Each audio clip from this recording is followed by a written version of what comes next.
my girlfriend declared. I've decided we should see other people. Right before Valentine's Day so she could date her trainer. I said, perfect timing. Her trainer ghosted her after 1 week. Meanwhile, I'm planning a Valentine's trip with her former best friend. Victoria and I had been together for 8 months, the kind of steady relationship where we'd fallen into comfortable routines, Sunday morning coffee runs, shared Netflix passwords, and those quiet evenings where we'd plan weekend trips while she scrolled through Pinterest boards of couple goals. I'm a 27-year-old project manager at a tech consulting firm, the type who actually enjoys creating spreadsheets and believes in planning ahead, so when Valentine's Day was approaching, I'd already started researching restaurants and thinking about whether this might be the year I'd say something more serious about our future. Then, on a Tuesday night exactly 2 weeks before Valentine's Day, Victoria dropped the bomb that completely blindsided me. I think we should see other people, she announced while I was reviewing quarterly reports on my laptop, her tone casual like she was suggesting we try a different pizza place. I looked up from my screen, certain I'd misheard something. What do you mean, see other people? I mean we should date other people. Explore our options. Find ourselves. She was using that airy, self-help book language that people use when they're trying to make selfish decisions sound enlightened. I've been doing some soul-searching, and I think I need to experience more before I can really know what I want. The timing felt deliberately cruel, 2 weeks before Valentine's Day, after months of her showing me engagement ring posts and talking about couples' weekend getaways. Are you breaking up with me? I asked, setting my laptop aside and giving her my full attention. No, not exactly. I'm saying we should take some space to date other people. You should try it too, actually. It might be good for you. The way she said it made me feel like I was being prescribed medicine I didn't want to take. Over the next few days, I started noticing things I'd been too trusting to see before, how she'd been spending extra time at our gym, coming home energized and distracted, mentioning her personal trainer Bryce more frequently in casual conversation. Bryce thinks I should focus more on compound movements, or Bryce suggested this new protein powder. I'd assumed she was just getting serious about fitness goals. When I finally looked at her phone after she left it unlocked on the counter, the extent of her planning became crystal clear. Dozens of text messages with Bryce spanning the past 3 weeks, complete with flirty emojis, workout selfies, and a confirmed dinner date scheduled for that Friday, 3 days after her "see other people" speech. She'd already moved on before she'd even bothered to officially pause us. When I confronted her about the texts, she had the audacity to act like I was the one being unreasonable. This is exactly why we need space, Ethan. You're being paranoid and controlling. Bryce and I are just friends exploring a connection. Exploring a connection while we were supposedly taking a break, she'd announced after already planning their first official date. The manipulation was so transparent it was almost insulting to my intelligence.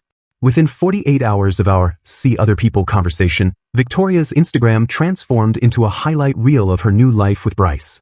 Gym selfies with him spotting her during bench presses, expensive dinner photos at steakhouses I'd never been able to afford on my salary, and couples workout videos with captions like, "Finally found my fitness motivation," and "When your trainer becomes your everything." The speed of it all confirmed what I'd suspected. This wasn't exploration, it was a calculated trade-up she'd been planning for weeks.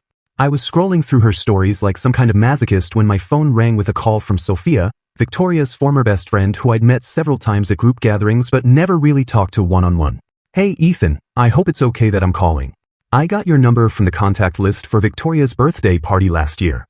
Her voice was warm but cautious, like she was testing the waters of an awkward conversation. "I heard about what happened, and I wanted to check on you. I've been watching this whole situation unfold, and honestly, I'm not comfortable with how Victoria's handling things." The concern in her voice was genuine, which felt like a foreign concept after weeks of Victoria's calculated emotional distance. We talked for an hour, and Sophia revealed details that made my stomach turn. Victoria had been trash-talking our relationship to mutual friends for months, calling me boring and too predictable, while simultaneously bragging about how Bryce was everything she'd been missing, more adventurous, more spontaneous, more exciting. "She's been telling people at the gym that you never surprised her, that you were too focused on planning and not enough on living in the moment," Sophia said, her voice tight with disapproval. "It's been really hard to watch, especially knowing how thoughtful you actually are." The irony wasn't lost on me. Victoria complained I was too much of a planner while she'd been meticulously planning her exit strategy for weeks. When Sophia mentioned she was a professional event planner who specialized in romantic occasions, I initially thought it was just casual conversation, but then she made an offer that surprised me. "I know this might sound crazy, but if you want to do something special for yourself this Valentine's Day, I'd love to help you plan it. Not as a business thing, just as someone who thinks you deserve better than moping around while she parades her upgrade all over social media. Her offer felt like a lifeline I didn't know I needed. We started meeting up to brainstorm ideas. Initially just coffee dates where she'd show me venue options and restaurant possibilities on her tablet, but gradually our planning sessions became the highlight of my week. Sophia had this infectious enthusiasm for creating memorable experiences, and she listened to my ideas with the kind of attention Victoria had stopped giving me months ago. "What if we plan something that's completely you?" she suggested during our third meeting. "Not trying to compete with Gym Boy's flashy dinners, but something that shows your actual strengths. You're thoughtful, reliable, someone who pays attention to details that matter." While Victoria continued posting stories of spa days and couples massages that Bryce was clearly letting her pay for, Sophia and I researched wine country getaways and artisan restaurants that valued craftsmanship over Instagram appeal. She had connections everywhere: vintners who could arrange private tastings, chefs who could create personalized menus, bed and breakfast owners who specialized in romantic escapes that felt authentic rather than performative. The more time I spent with Sophia, the more I realized how starved I'd been for genuine connection. She asked about my work projects with actual interest, remembered details from previous conversations, and had this way of building on my ideas instead of dismissing them as boring. During one of our planning sessions, she admitted something that shifted our entire dynamic. "I have to confess something, Ethan. I've had feelings for you for months, probably since Victoria's birthday party when you spent 20 minutes helping my elderly neighbor figure out the rideshare app instead of just enjoying the party. Watching her take you for granted has been really frustrating." The confession hung in the air between us, honest and vulnerable in a way that felt completely different from Victoria's calculated emotional manipulation. "I'm not trying to take advantage of your situation," she continued quickly. "I just thought you should know that someone sees all the things about you that she's been calling boring. Your thoughtfulness isn't a flaw, it's actually pretty amazing." As Valentine's Day approached, Sophia and I had planned an elaborate weekend that would make Victoria's trainer dates look like amateur hour, wine tastings, a cooking class with a James Beard Award winner, and reservations at a restaurant that required 2-month advance bookings. But more importantly, I was falling for someone who appreciated the very qualities Victoria had spent months making me feel ashamed of. The universe has a funny way of delivering karma exactly when you least expect it. 1 week into February, Victoria's social media presence suddenly went dark. No more gym couple selfies, no more expensive dinner posts, no more stories featuring her fitness motivation. I learned the reason from Marcus, a guy I'd stayed friendly with at our shared gym despite Victoria's attempts to turn our mutual friends against me. "Dude, you're not going to believe this," Marcus told me while we were doing cardio side by side. "Bryce just completely ghosted Victoria. Blocked her on everything, stopped responding to texts, the whole deal. Turns out he got back together with his ex-girlfriend last weekend." The irony was almost too perfect to be real. "But here's the kicker," Marcus continued, clearly enjoying the gossip. "Some of the guys were talking, and apparently Bryce was bragging in the locker room about how Victoria had been paying for everything, all those fancy dinners, the spa days, even his gym supplements. He called her his meal ticket, and said he was just having fun until his real girlfriend came back from her work trip. Victoria had traded me in for someone who was using her even more blatantly than she'd used my emotional investment, and she'd been too blinded by his Instagram-worthy abs to see it coming. The day before Valentine's Day, I was at my apartment with Sophia, who was wearing one of my aprons and testing recipes for our weekend cooking class, when my doorbell rang with the aggressive urgency of someone who expected immediate attention. Through the peephole, I saw Victoria standing in the hallway looking like she'd been crying for hours, her usual perfect makeup replaced by puffy eyes and smudged mascara. "Ethan, please, I know you're home," she called through the door. "We need to talk. I made a huge mistake." I opened the door to find her staring past me at Sophia, who was visible in the kitchen wearing my world's okayest cook apron and stirring something that smelled absolutely incredible. Victoria's face went through a series of expressions: confusion, realization, and then pure fury as she spotted the printed itinerary for our Napa Valley weekend that Sophia had left on my coffee table. "Are you kidding me right now?" Victoria's voice cracked with disbelief. "You're cooking dinner together? You planned a whole romantic getaway? How long has this been going on?" The accusation in her tone was rich considering she'd been planning her Bryce adventure for weeks before our supposed break. "Since you decided to explore your options with your trainer," I replied calmly.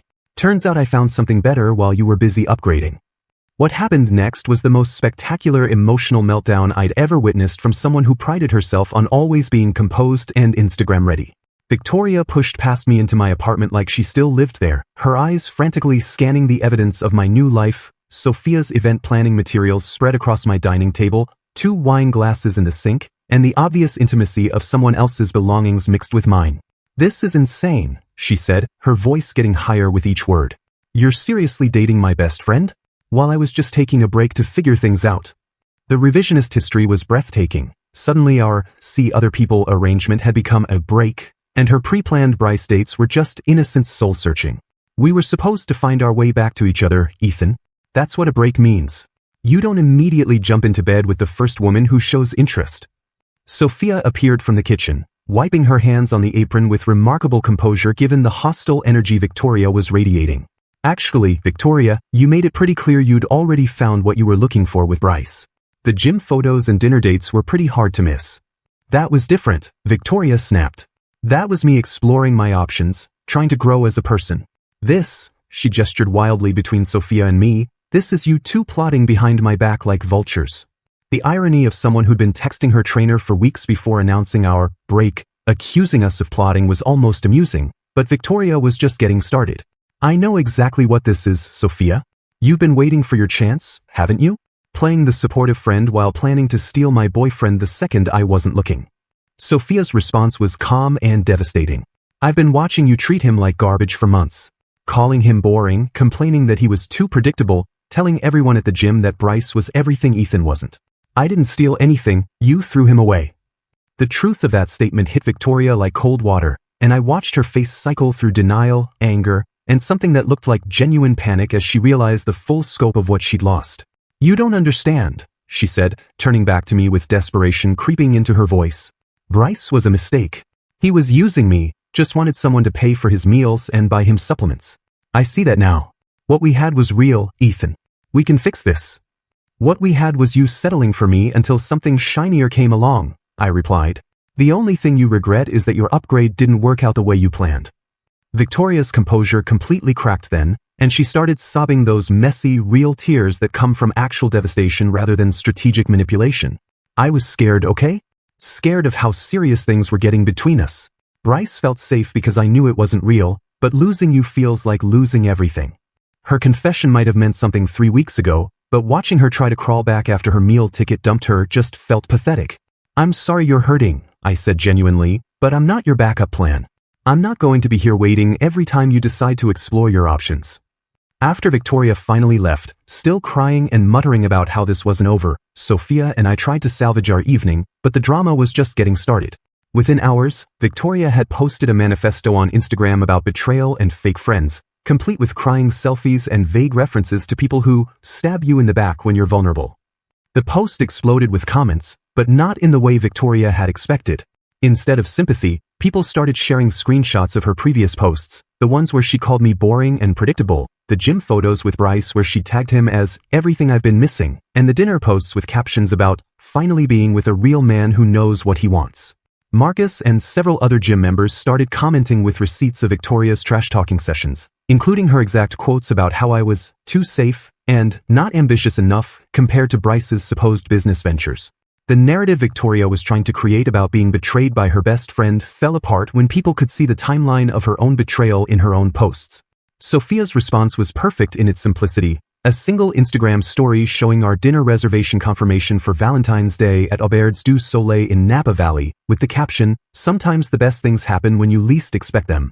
People immediately started connecting the dots, realizing that while Victoria had been broadcasting her trainer romance, I'd been quietly planning something infinitely more romantic with someone who actually appreciated the effort. The comments on Victoria's post turned from supportive to savage as people realized she was crying about losing something she'd publicly thrown away, and the social media war she'd started backfired spectacularly as her own words became the evidence of her character. Victoria's response to losing the social media battle was to escalate into full-scale warfare, alternating between pathetic attempts to win me back and calculated efforts to destroy my relationship with Sophia. The morning after her Instagram meltdown, I received a text that perfectly captured her mental state. "I know you're just doing this to hurt me. When you're ready to stop playing games and talk like adults, I'll be here." The delusion that my happiness was somehow a performance designed to spite her was almost impressive in its narcissism. When emotional manipulation failed, Victoria moved to financial warfare, canceling our shared gym membership without warning and sticking me with the early termination fee. I only discovered this when I showed up for my usual morning workout and found my key card deactivated, with the front desk staff looking genuinely uncomfortable as they explained that Victoria had invoked some clause about domestic partnership dissolution that I'd never even knew existed. Her petty victory cost me $300 and the inconvenience of finding a new gym, but it also cut the last physical tie between us, which honestly felt liberating. The rumor campaign started immediately after the gym incident, with Victoria telling anyone who would listen that Sophia had been stalking me for months and had deliberately sabotaged our relationship. She positioned herself as the victim of a calculated seduction, conveniently forgetting that she'd been the one texting her trainer for weeks before announcing our break. When mutual friends started asking me about these allegations, I simply showed them the timeline. Victoria's Instagram posts with Bryce dated weeks before Sophia and I had our first coffee meeting, making it impossible for anyone with basic math skills to believe her version of events. Victoria's most desperate move came when she contacted my workplace, claiming I was having an inappropriate relationship with a client and demanding they investigate my professional conduct.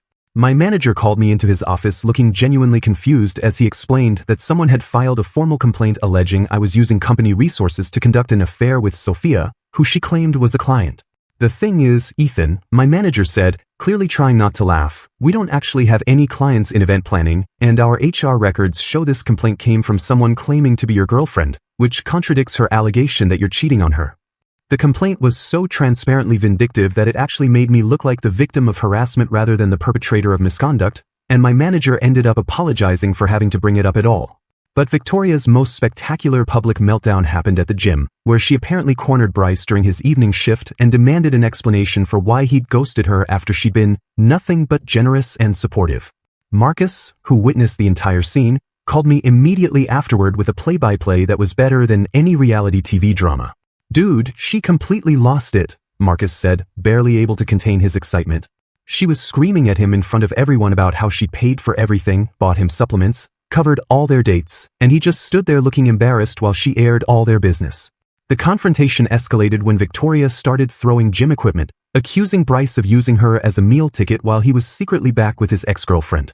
The best part, Marcus continued, was when she demanded he pay her back for all the money she'd spent on him, and he just laughed and said she'd volunteered to pay because she was trying to impress him. Security had to escort her out, and management banned her permanently for causing a disturbance. The drama reached peak absurdity when I discovered, through Sophia, that Bryce's ex-girlfriend was actually her cousin Elena, who worked as a pharmaceutical sales rep and had been traveling for work during his brief Victoria experiment. Elena reached out to Sophia with information that made Victoria's situation even more pathetic than we'd realized. "Sophia told me what's been happening with your ex," Elena said when she called me directly.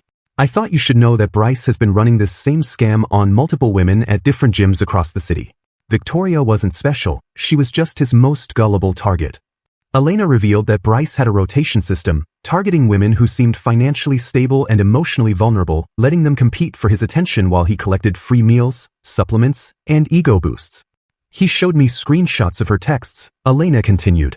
She was practically begging him to let her buy him things, talking about how she'd never been with someone so motivated and ambitious. He was laughing about how easy it was to get her to pay for everything.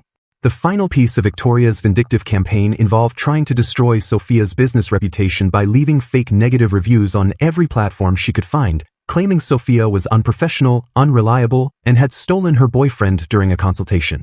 The reviews were so obviously fake, posted from new accounts with no other activity, all using similar language and focusing more on personal grievances than actual service issues, that most platforms removed them within days. But Sophia's existing clients rallied to defend her, posting genuine positive reviews that highlighted her professionalism and creativity, ultimately boosting her business profile more than Victoria's sabotage had damaged it. "You know what the funny thing is?" Sophia said as we looked at her review page, now filled with glowing testimonials from grateful clients. "She actually helped my business by forcing all my happy customers to go public with their recommendations. I've gotten 3 new bookings just from people who saw the drama and wanted to support me."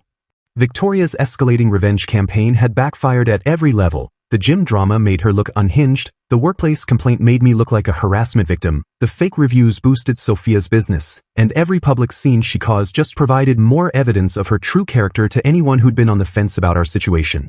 Valentine's Day itself became the stage for Victoria's most spectacular public humiliation, though she orchestrated it entirely herself through a combination of desperation and terrible decision-making.